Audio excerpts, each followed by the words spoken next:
평안히 주무셨습니까? 오늘 아침에는 고린도후서 5장 11절부터 19절까지요. 사역에 대해서 바울이 계속 변론하고 있는데 네 번째 시간 되는 거고요.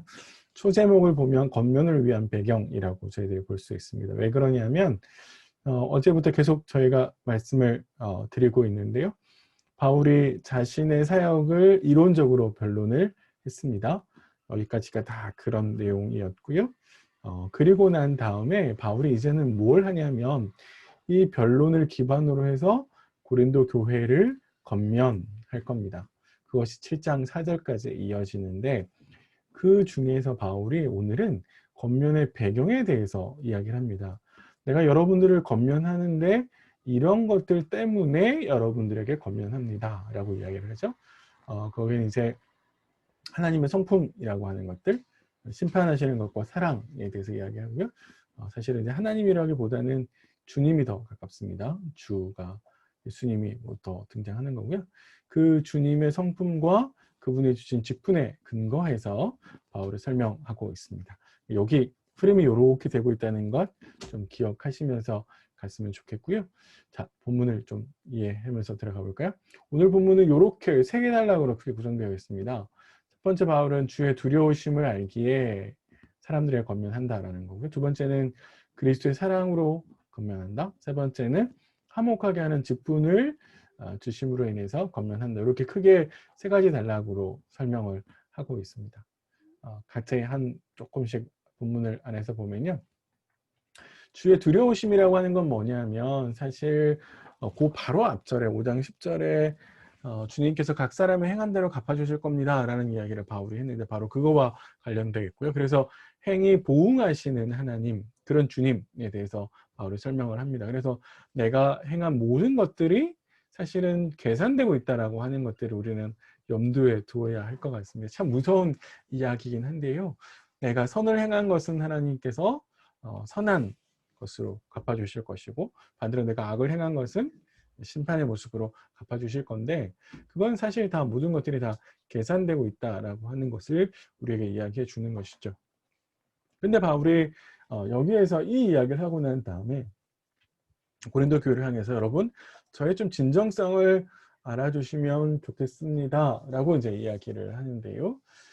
바울이 왜 이런 이야기를 하냐면 제가 이런 이야기를 하는 거는 나의 개인적인 사역을 위해서 이런 이야기를 하는 것이 아니라 여러분들을 진짜 위해서 하는 겁니다 라고 이야기를 하고 있습니다.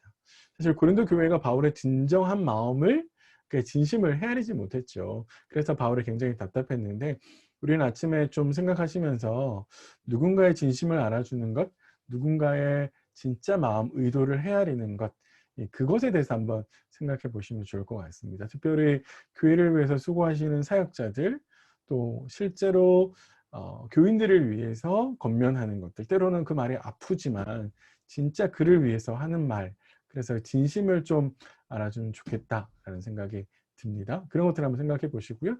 또 행위대로 갚아주시는 하나님, 내 행동이 다 계산되고 있다는 것 염두에 두시면 좋을 것 같은데요. 그런 점에서 좀 깊이 생각하셔야 될 건 이런 것 같아요. 내 일상을 채우는 말, 행동들 진짜 정직하고 진실이 묻어나고 있을까요? 하나님이 늘 보고 계시다는 것, 그리고 하나님이 늘 계산하고 계시다라고 하는 것들을 좀 기억하셨으면 좋겠다라는 것이고, 두 번째, 바울은 주의 두려우심을 의식한다라고 이야기를 했는데 그건 거꾸로 사람들의 시선을 두려워하지 않는 걸 의미하는 것이죠. 사실 주님이 판단하시니까요. 그러니까 우리가 기억해야 될 것은 사람들이 나를 어떻게 볼 것인가 라고 하는 것이 아니라 주님이 나를 어떻게 볼 것인가를 신경 써야 된다라고 해야 되는 겁니다. 그게 더 우리가 기억해야 될 것이고요. 내가 이런 행동할 때 주님이 싫어하시지 않을까, 슬퍼하시지 않을까, 걱정하시지 않을까, 이런 것들을 좀 기억하셨으면 좋겠습니다. 세 번째는 바울은 고린도 교회가 사역자의 진정성을 언변이나 학력 출신이나 추천서가 아니라 사실은 전하는 메시지 그리고 그의 삶을 보고 판단하기를 바랬는데요. 이런 것과 관련해서 우리가 사역자를 볼 때 내 시각을 조금 달리 볼 필요가 있지 않을까요? 또 한국 교회에도 이런 것과 관련해서 생각할 것들이 좀 있을 것 같은데요. 우리는 어떻게 평가하고 있는지 꼭 겉모습만 보고 평가하는 건 아닌지 한번 생각해 보셨으면 좋겠습니다. 네. 그 다음 두 번째 바울은 왜 내가 여러분들에게는 권면을 합니까? 라고 했을 때 두 번째 이유는 그리스도의 사랑 때문입니다. 라고 바울은 이야기를 합니다.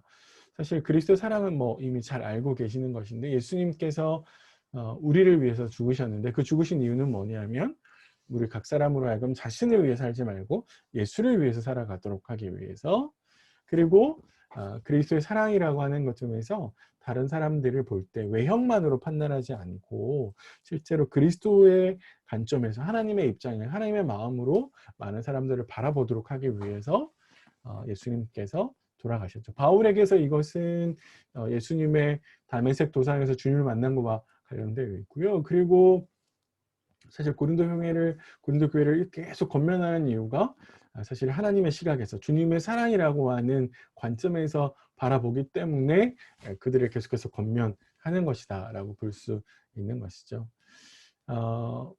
사실 우리도 생각해 볼 필요가 있는데요. 그리스도의 사랑이 바울에게 복음을 증거하는 동인이 되고 증거하는 원인이었는데 사실 우리도 모두가 그 사랑을 받았잖아요. 그래서 우리도 다른 이들에게 예수를 소개하고 그의 죽으심을 전달해야 하는 의무가 우리에게 있는 거죠. 이게 사실 사역자들만 하는 거지 특별히 소명받은 선교사님들이 하는 거지 그러지 않습니다. 주님의 제자라면 마땅히 우리가 주님의 사랑을 이웃에게 전해야 되는 그리고 그것을 증거하는 일들이 우리에게 있어야 된다라는 것이고요. 우리가 또 하나 생각해 볼 거는 그리스도의 사랑이 우리에게 있으면 사실 다른 사람들을 보는 내 시각이나 가치관이 바뀌는 거죠. 그러니까 세상의 가치관처럼 그 사람이 가지고 있는 지위나 학력, 권력, 돈, 명예 이런 것으로 그 사람을 보는 것이 아니라 하나님의 입장에서 하나님 앞에서 하나님의 사랑을 받아야 되는 사람 혹은 구원받아야 되는 사람, 복음을 들어야 되는 사람 이런 입장에서 생각해 볼 수 있겠죠. 그러면 사실 하나님의 입장에서 보면 우리가 외면해도 되고 선을 그을 수 있는 사람은 없죠. 아유, 저 사람은 안 돼. 포기해야 돼. 저 사람은 안 변해. 사람은 참 안 변해. 그러니까 어쩔 수 없어. 이런 눈으로 보는 것이 아니라 아유, 저 사람은 자기 잘난 맛에 살아. 이런 것이 아니라 주님의 마음으로 하나님의 애타는 마음으로 사람들을 바라볼 필요가 있습니다. 우리 그러고 있는지 우리 너무 선을 긋고 별 쌓고 포기하고 혹시 이러진 않은지 우리 한번 생각해 보셨으면 좋을 것 같고요.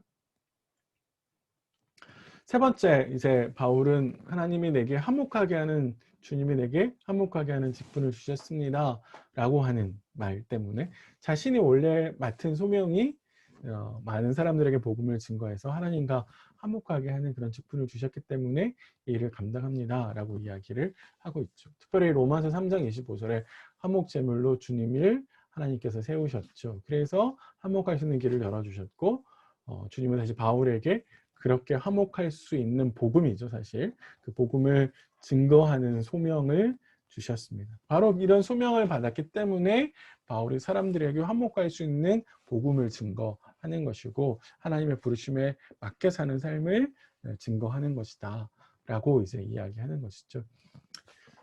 피스메이커 이런 말 쓰잖아요.